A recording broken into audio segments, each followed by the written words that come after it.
Terus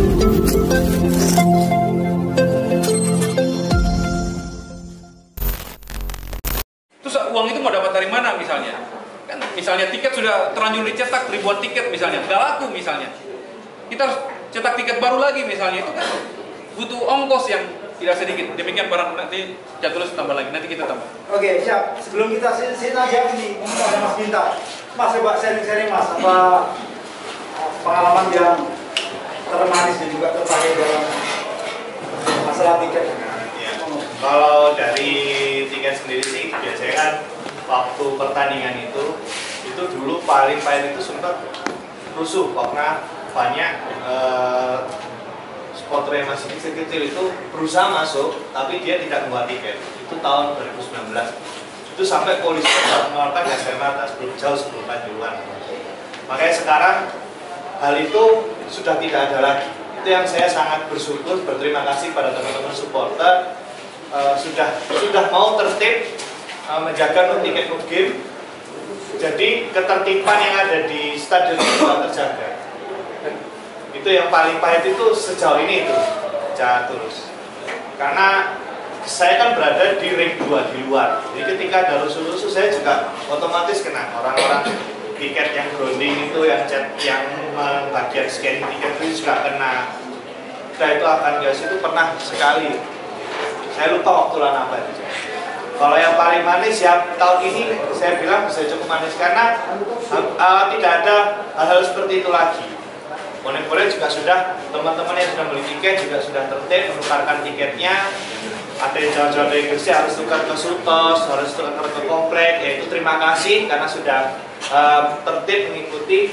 Kenapa memang harus ditukarkan kepada tiket gelang? Karena itu untuk memudahkan screening tiket. Jadi kita kalau dulu pernah terjadi ya, bukan di sini tapi di Bandung atau di mana itu pakai kertas begitu aja itu terjadi sampai pintu stadion pecah. Tidak ada filter untuk penonton siapa yang bawa voucher benar sampai sudah kertas saya belum.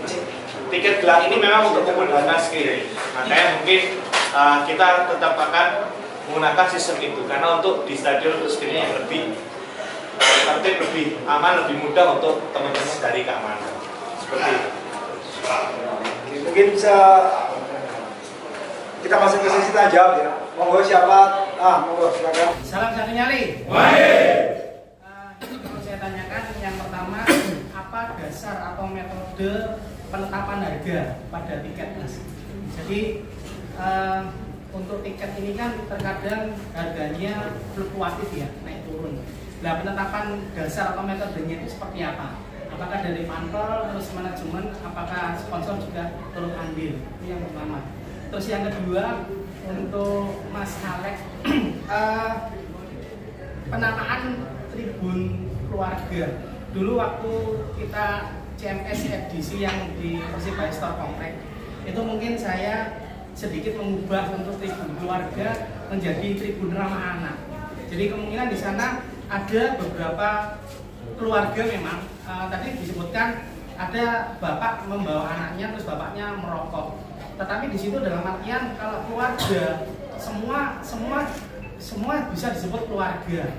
Bahkan kalau misalkan diganti dengan tribun ramah anak, mungkin bapak itu akan sadar diri. Oh ya sudah, ini tribun ramah anak, bukan tribun keluarga. Dan di sana toh bukan hanya anak-anak kecil saja yang berada di sana, terkadang juga ada semisal mohon maaf teman-teman bonek yang jomblo itu terkadang juga di sana. Itu kan istilahnya kalau digantikan dengan ramah anak otomatis di sana ada anak-anak gitu. Semisal tebusan Persibaya itu membuat melukis, terus tadi disebutkan mau ada apa istilahnya balon tadi ya, mungkin sekadar untuk mengubah tribun keluarga menjadi tribun ramah anak, mungkin itu yang bisa saya sampaikan. Terima kasih. 3 tahun lagi Persebaya akan menjadi satu abad. Ya. Banyak PR yang harus dilakukan dan juga banyak faktor yang menjadi hambatan ketika menjadi Persebaya ini satu abad. Saya ingin punya cita-cita yaitu ketika satu abad Persebaya itu nama stadion GBT adalah GBT Persebaya Stadium. Kenapa dari Tangerang bisa Indonesia Arena sedangkan GBT nggak bisa? Meskipun PR-nya memang cukup banyak, yaitu mungkin dari birokrasi Pemkot Surabaya yang ya itulah seperti itu, atau mungkin ada kepentingan lain yang di luar Persebaya. Saya juga menggarisbawahi bahwasanya kalau misalkan stadion itu dirubah menjadi Persebaya Stadion atau GBT Persebaya Stadion, nanti kan pengoperasiannya pasti di manajemen Persebaya. Artinya Persebaya akan menyewa berapa season ke Pemkot, dan nanti di dalam stadion itu akan di branding, sehingga bakal branding itu menjadi ciri khas dari Persebaya. Jadi ketika musuh sudah masuk ke stadion itu hawanya sudah hawa Persebaya banget, hawa kemenangan Persebaya. Tapi kalau kita lihat di GBT sekarang kan kayak mural-mural atau mungkin branding itu tidak bisa di secara total oleh manajemen. Mungkin apakah bisa dijadikan seperti itu? Tetapi memang ada PR lebih, apalagi untuk kita sebagai supporter. Karena untuk mencapai hal tersebut pasti harus ada namanya trust dari pemerintah, trust dari pihak keamanan juga. Kalau misalkan mereka bonek sapi kafe ya wes stadion itu tak serahkan kepada Persebaya maupun teman-teman dari Polri. Nah itu ketika bisa menjadi itu satu apa supaya mungkin menjadi tonggak daripada perubahan teman-teman bonek maupun di manajemen Persebaya. Seperti itu. Karena jalan yang antara gate 4 ke 3 itu ada genangan air, Pak. Beberapa orang lewat kepleset. Ya. Nah kemudian di jalan itu atasnya kan ada tempat duduk yang di jalan yang di bawah tempat duduk itu nggak ada yang mengisi karena ada genangan air. Ini di mana, di tribun? Tribun. Jadi sekedar masukkan aja ya. Karena 34. Iya 34. Saya kurang tahu, mungkin ini terjadi juga di jalan-jalan yang lain sih. Tapi kejadian itu di depan saya. Jadi waktu itu mohon maaf ada teman kita bonek yang mungkin size-nya agak besar itu sampai sampai putus sendal kepleset. Kemudian ada yang bawa anaknya kepleset karena genangannya itu ada nggak notis. Memang kecil sedikit kayak ada lumutnya gitu. Jadi anak yang mau ke bapaknya sama bawa anaknya mau ke tribun anak-anak tadi ya, itu anaknya tuh sampai bajunya warna putih itu jadi warna hitam kepleset. Jadi ada genangan air. Kemudian di sisi itu tempat duduk yang antara jalan di bawahnya itu, yang di bawah itu ada genangan air. Jadi saya duduk di pinggir ini, sana nggak ada yang isi karena di bawahnya ada genangan air. Jadi kedepannya kalau memang misal malamnya hujan atau apa, ya, sarannya nih ada yang membantu membersihkan karena itu bahaya sekali. Atau memang mungkin kalau belum sempat dikasih tanda awas bahaya. Mungkin itu saja sih saya masih masukkan. Assalamualaikum warahmatullahi wabarakatuh. Salam satu nyali. Ini liga mulai Agustus Pak ya? 10 Agustus. 10 Agustus. Itu sebelumnya itu ada pramusim apa? Pramusim ada nggak? Piala Presiden gitu? Belum. Itu masalah liga tahun depan ini pakai VAR atau belum Pak? Sudah. Oh GBT sudah menyiapkan ya. Soalnya kan tadi saya lihat di berita itu sudah ada besok Madura lawan Borneo. Itu sudah pakai VAR ya? Iya. Championship itu sudah pakai VAR. Jadi ini liga tahun besok itu sudah pakai VAR. Itu gimana? Ruangannya sudah ada, pengamanannya gimana? Sudah siap atau? Sudah kan kemarin waktu FIFA World Cup U17 kan kita pakai VAR juga. Jadi semua kalau GBT sih sudah sangat siap. Itu pengoperasiannya itu dari pihak ya itu PSSI sendiri ya? PSSI sama LIB. kan ada wasit VAR. Oh berarti pasti pakai VAR Sekarang kalau VAR itu sekarang sudah pelatihan terus ini.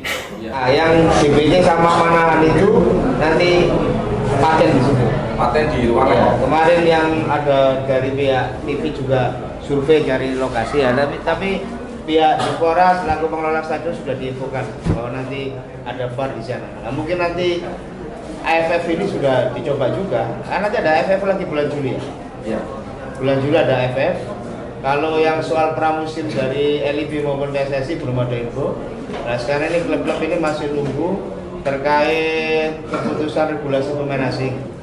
Jumlahnya berapa, terus ASEAN non ASEANnya itu. Nah, kayaknya nanti akan nunggu di kongres mungkin awal Juni nanti ada kongres 11 Juni.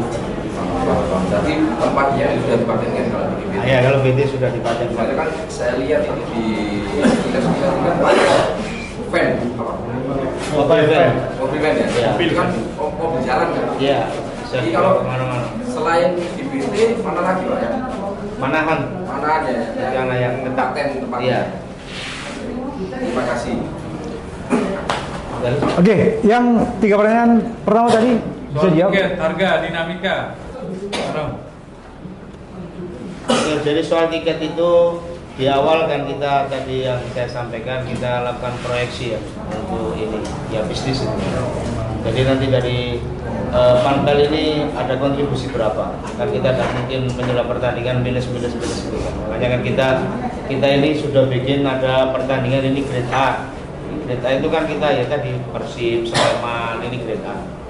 Terus kemudian di grade B itu yang medium ini kita ngaca yang kemarin. Lalu yang C ini yang boncos tadi itu yang ini. Makanya nanti yang boncos ini jangan rugi banyak-banyak. Nanti disubsidi sama yang kalau ada kelebihan di sini. Jadi kira-kira kita hitungnya kayak gitu. Lalu kemudian kemarin kan kita 100 ribu ya. Terus dalam perjalanan kan sempat ke 75 ya? Iya, 75. Sempat ke 75. Jadi memang waktu itu kita ini berdiri sama manajemen. Ini masukan dari teman-teman supporter. Apa kan udah tiket Duno supaya untuk orang datang. Jadi kan gini, kira-kira kalau tadi kita yang musim kemarin BIP ada di 7.500 untuk yang low sekali, maka itu diturunkan supaya nanti siapa tahu penonton bisa ke 10.000 atau 15.000 sehingga nanti sama-sama daya beli semakin luas. Nah, nanti bisa kita nutup di BIP biaya penyelenggaraan. Ini sudah kita coba, tapi ternyata akhirnya survei membuktikan jumlah penonton itu ya memang antara yang 100 sama yang 75 ya itu ya jumlahnya orang itu saja. Memang yang loyal sekali Persebaya Henry Kue Kumaini yang buat Deli yo nonton aja gitu loh. Mamanya gitu ya. Nah, itu ya akhirnya ya sudah kita ini sudah kita kasih di 75 ternyata nomornya kita lebih banyak ya akhirnya kita kembali ke 100. Jadi ya kita kemarin ada dinamika itu yang memang kita mendiskusikan sama ini di internal. Itu terus Soal Tribun Ramana. Penggantian nama. Jadi sebentar, saya tambahin untuk orang. Mungkin kita tuh sebenarnya perlu ya statistika tidak cuma masalah jumlah pertandingan, gol, kartu segala macam. Mungkin teman-teman musim depan bisa mulai statistika hal-hal mengenai di luar 90 menit. Mengenai masalah harga tiket katakan. Harga tiket kita bisa comparing semua tim yang ada di Liga 1 ini, berapa pendapatan UMR-nya katakanlah, kemudian berapa tiket yang mereka jual, berapa kapasitasnya, itu mungkin kita musim depan bisa sama-sama saling belajar. Jadi ketika kita mengemukakan pendapat itu ada dasar, jadi comparing dengan teman-teman yang lainnya. Jadi pendapatan UMR-nya berapa, mungkin di jumlah tiket yang dijual berapa, kapasitas dan harganya berapa, itu kita sama-sama coba ke depannya. Kita ini juga selalu sama penyelenggaraan. Selain yang dari jumlah penonton, kita ini juga berpikir mana lagi sih yang memang menjadi kewenangannya panpel yang bisa menghasilkan uang. Contoh, soal jadi kita musim ini itu ada divisi makanan dan minuman. Jadi nanti Mas Anta itu ya juga. Jadi asongan-asongan yang ada di sana itu nggak bisa sembarangan. Itu didata sama Mas Debri. Jadi dikasih kartu asongan. Jadi mereka juga sama, harus di cut off, harus masuk, harus menunjukkan kartu, masuknya itu batas jam sekian, di luar itu tidak boleh. Nah teman-teman ini juga memang bagian dari ini, kita bikin SOP yang dijual apa, terus ya posisinya di mana gitu. Nah ini memang sementara memang belum bisa masuk ke tribun karena memang masih dari regulasi di ini Om. Jadi asongannya itu berapa itu Pak? 300-an itu. Kalau 300 masuk stadion itu ya juga bisa jadi juga ganggu pemandangan. Nah, terus juga kemudian dari pakaian. Umpamanya nanti kalau pakaiannya ada yang pakai celana pendek, beda-beda itu juga nanti pasti dari sisi estetika. Makanya yang asongan ini ada yang di luar. Yang kecuali di VIP itu ada yang dari sponsor kita sama UMKM pembinaan Pemkot yang di VIP itu bisa dia jualan lantai 3. Nah kita divisi makanan dan minuman itu kita monopoli untuk penjualan air mineral. Air mineral kita kerjasama dengan pihak ketiga. Air mineral yang kristalin itu ya semuanya harus pakai kristalin. Asongan-asongan kalau mau jual tidak boleh jual kompetitor, harus pakai kristalin. Ini juga bagian dari apa? Menservis supaya jadi ini harganya juga terkontrol, nggak terus kemudian dimonopoli, harganya di up, enggak. Jadi semuanya intinya mana-mana yang bisa menjadi sumber keuangan itu sekarang kita. Ini sebenarnya kalau di luar negeri sudah biasa. Tapi mungkin kita ini masih baru belajar penataan dan sebagainya.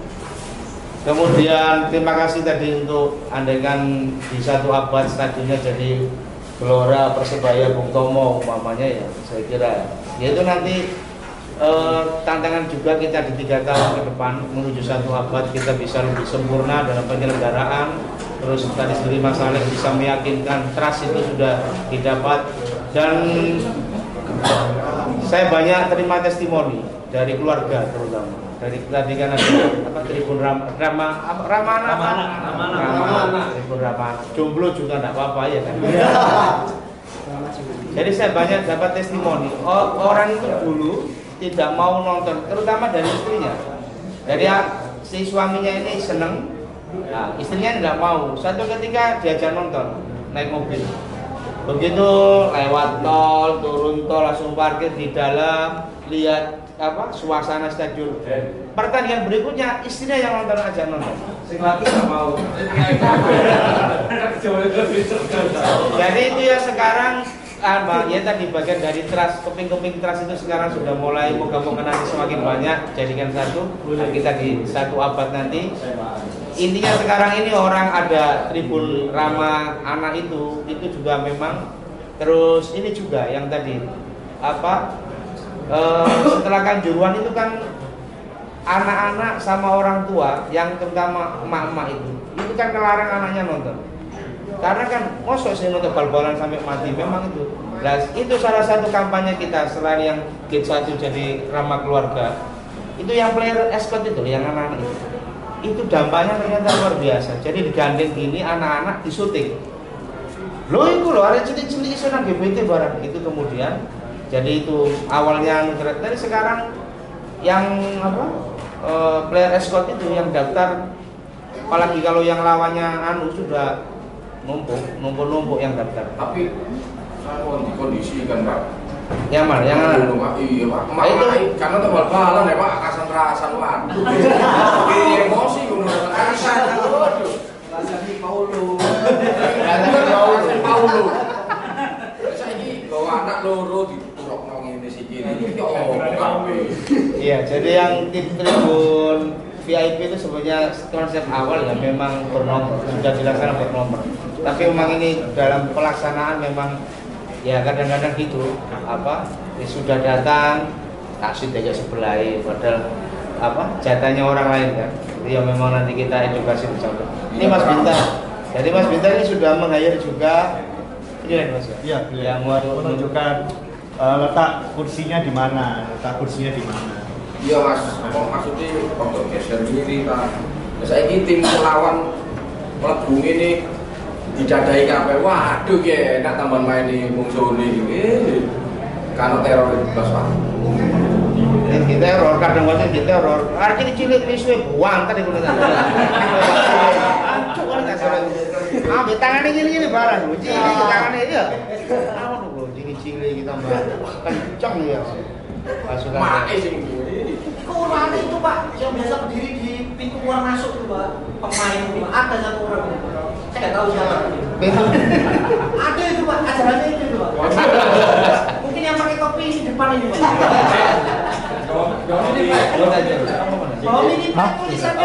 Tapi ini ya, saya tambahkan bahwa sepanjang pertandingan musim ini itu di VIP juga sangat luar biasa perubahannya. Jadi sebelumnya itu ada orang yang datang masuk duduknya di tangga saja menghalangi yang mau duduk. Sekarang sudah mulai ya dulu kalau kita misalnya arahkan untuk duduk kursi, mereka juga nggak mau, lebih nyaman di tangga itu meskipun.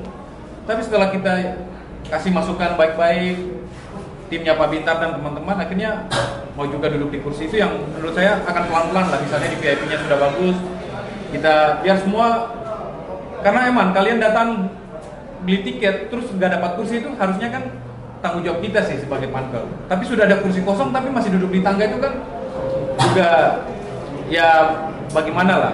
Itu yang terus yang kedua masukan soal air ya, itu bagi kami masukannya luar biasa, tapi kenapa dikasih masukan di sini gitu.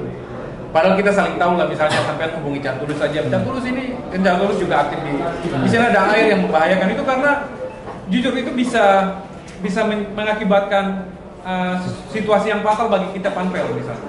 Kalau yang tadi kecelakaannya sendalnya putus, tapi kalau coba misalnya kakinya patah misalnya, dislokasi misalnya, udah nggak bisa disambung kakinya harus diamputasi misalnya. Akhirnya jadi berita besar, kita panpel akhirnya kena.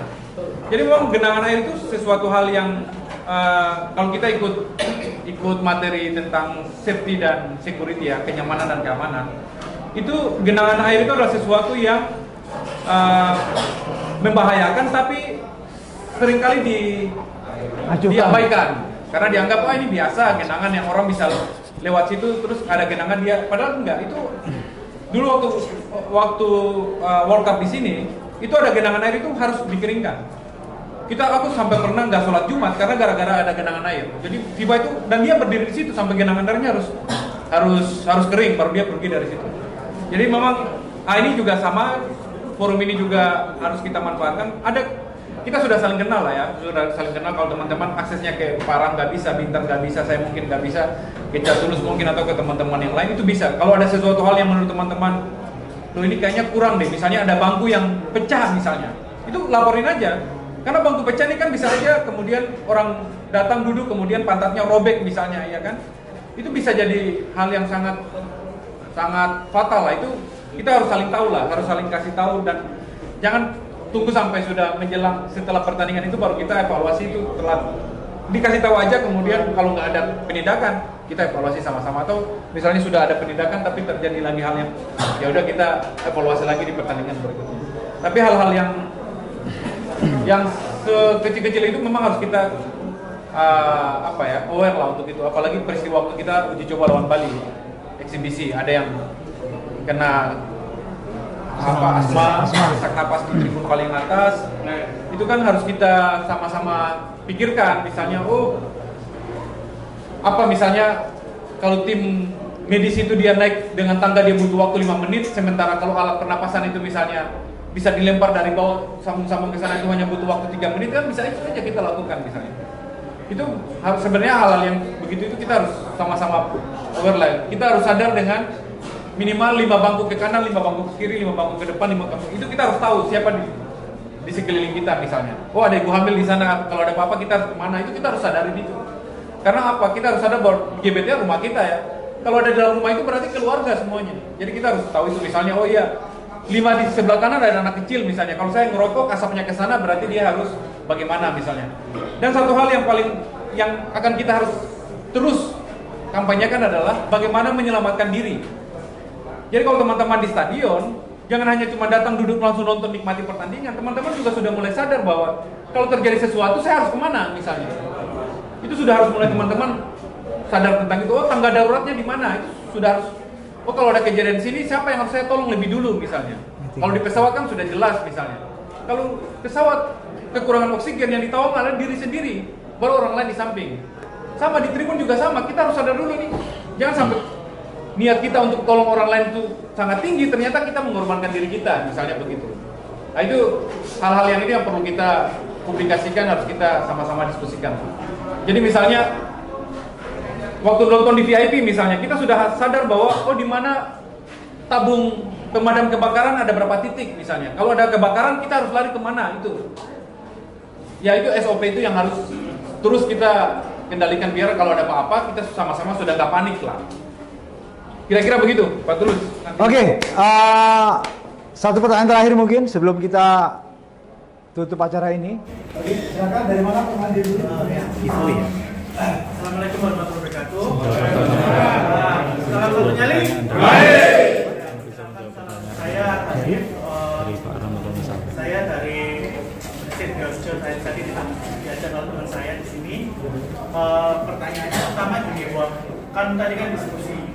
Ya namanya masa itu kan selalu ada. Kira-kira untuk jam pertandingan sendiri itu apakah bisa dikembalikan lagi ke 15.30? Karena kenapa? Karena kita kalau saya tadi belajarnya gini, kalau di jam seperti itu mungkin untuk kelas pekerja kan masih bekerja lah, itu 15.30 apakah bisa? Yang kedua kan di stadion sendiri itu kebanyakan dari sisi timur itu akan melakukan ke sisi barat lah, kepanasan apakah masih ada?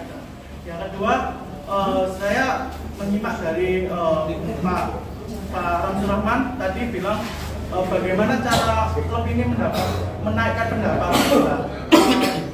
Persebaya kan ini kan udah selesai musimnya. Bagaimana dengan turunkan musim atau mendatangkan liga atau gimana supaya pendapatan Persebaya tetap meningkat, dan apakah itu menguntungkan dari yang belajar dari yang sebelumnya?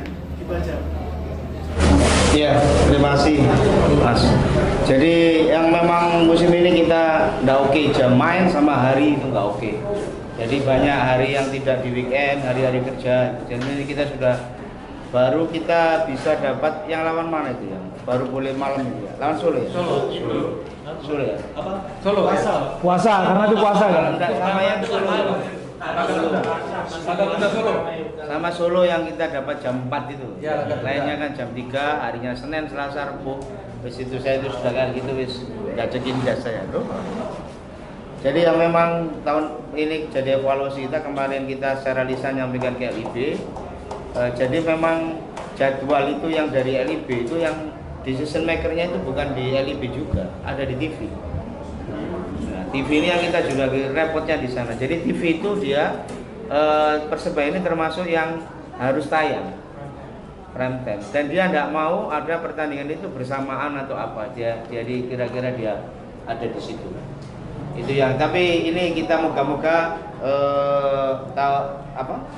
musim depan kita bisa jadi dapat jadwal yang oke, jamnya oke, harinya juga oke. Jadi kita sebenarnya sudah ketemu polanya. Kalau memang hari Sabtu itu harus agak malam.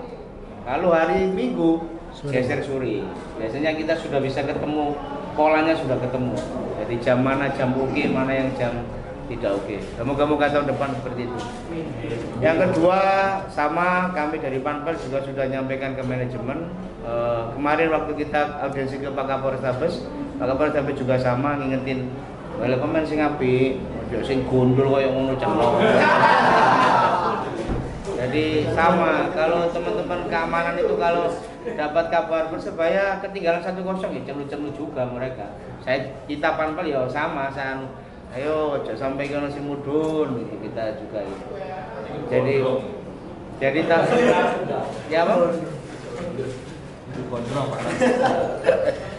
Tahun depan ya ini lagi manajemen lagi jalan, dan nanti semoga dapat yang terbaik. Terus nanti kita juga ada 2 kalender ya, yang ada anniversary sama launching team.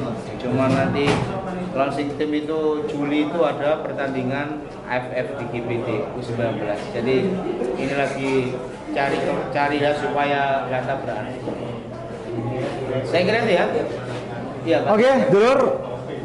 Sudah tidak lagi yang ditanyakan? Satu lagi terakhir ya. Oke. Saya melihat simpelnya gini, makin kesini pola manajemen makin bagus, tapi ini bertolak belakang dengan ngeyelnya permainan. Satu.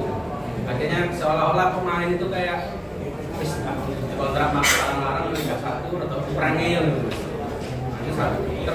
Terakhir kemarin ketika melihat lawan Persib ini, saya masuk setengah 5, masuk di stadion itu auranya udah aura kayak dalam konser. Lagu yang pertama diputar itu lagu ini, bukan lagu Persebaya.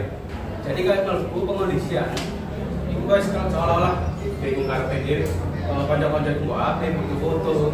Jadi ketika kita lihat logo dalam Persebaya, klub itu posisi sebelah kepingin mainnya elek, kepingin meso dia. Jadi rata-rata konco-konco ketika apa istilahnya pas main malah story lah dari konten lah, nggak menyalahkan teman-teman yang buat konten ya. Tapi seolah-olah kita mendukung Persebaya itu jadi makin kesini nggak makin kayak istilahnya itu ya kurang ngeyel gitu lah istilahnya. Maksud saya gini, mungkin dari Pampel ya secara pengondisian untuk dalam stadion ketika kita sebagai supporter masuk sudah pengondisiannya bikin Persebaya. Lagu Persebaya, pada saat ini sholat misalnya wudhu sembahyang kusuk, fokus Persebaya satu. Akhirnya ngefek ke aura ke pemain. Mungkin ketika pemain masuk ke ruang ganti, katakanlah kita nggak bisa memprediksi balonnya, karena itu urusan Pemkot. Ada apa spanduk kayak ini kata-kata motivasi sehingga pemain benar-benar main di lapangan itu total, bukan malah bego sini-sini konten sini-sini kayak kamera dan lain-lain.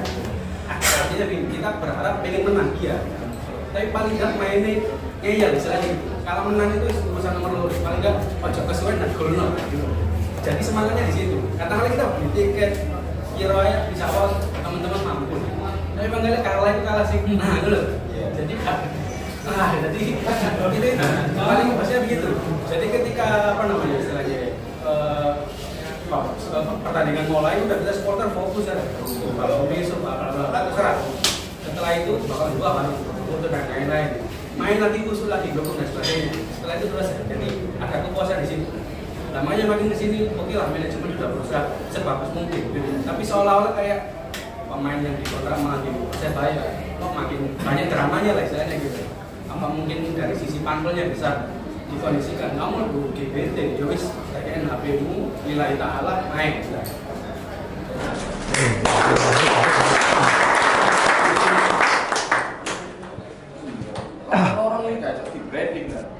Itu nak Pemkot itu, Pemkot. Iya.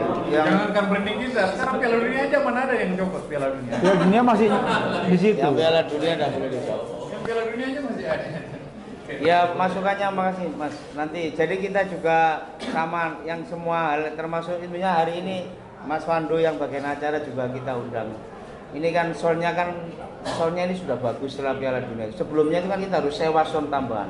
Nah, sekarang ini soundnya ini sudah oke habis setel dari teknisinya itu. Ini kan ya apa?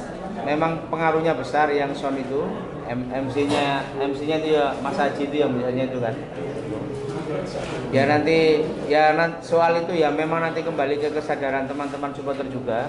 Nanti kami juga di Panpel akan menghimbau istilahnya ketika sudah masuk menginjak di tribun ya sudah fokus dukung Persebaya yang kontennya nomor 2. Ini sekarang kontennya ini yang duluan nih kadang-kadang itu. Oke cukup ya. Oke cukup. Jadi ini kata penutup kami dari Panpel terima kasih diberi kesempatan ini dan terima kasih masukan-masukan tadi yang telah disampaikan. Pasti nanti kami setelah ada kepastian kompetisi kapan kami juga nanti akan melakukan persiapan yang kemarin masih kurang kami akan coba untuk benahi dan tadi sudah banyak masukan. Sebetulnya tadi yang soal genangan air ya ini sebenarnya masalah itu ada di lantai 7 kalau jelang pertandingan. DBT itu punya yang di lantai 7 itu semua ada berapa? 200 CCTV yang semua dari jadi masalah yang bagian Mando itu Pak yang di sana masih banyak itu ada genangan, ada ini yang agak miring, ada itu di kita genangan itu ini yang sampai sekarang belum kering itu di gate 12 sama 14. Coba di bawah, itu bawah itu pasti habis hujan pasti genang. Bawah sendiri. Enggak, ini meskipun nggak hujan dia ada rembesan air gitu. Jadi nanti teman-teman kan ini juga sama barangkali bisa divideokan atau difotokan ya. Nanti push saja di sosmed. Nanti kita juga akan sampaikan ke Pemkot untuk supaya karena Pemkot juga intinya sama. Kalau ada apa-apa dia juga cepat untuk langsung pembenahan. dia bisa langsung tanggap. Jadi oke, gitu ya teman-teman sekalian. Terima kasih atas kesempatan dan kami mohon maaf bila kemarin satu musim pelayanan selama di depan jalan kurang nyaman teman-teman sekalian. Moga-moga ke depan lebih baik lagi. Ya, musim depan insya Allah juara. Ya.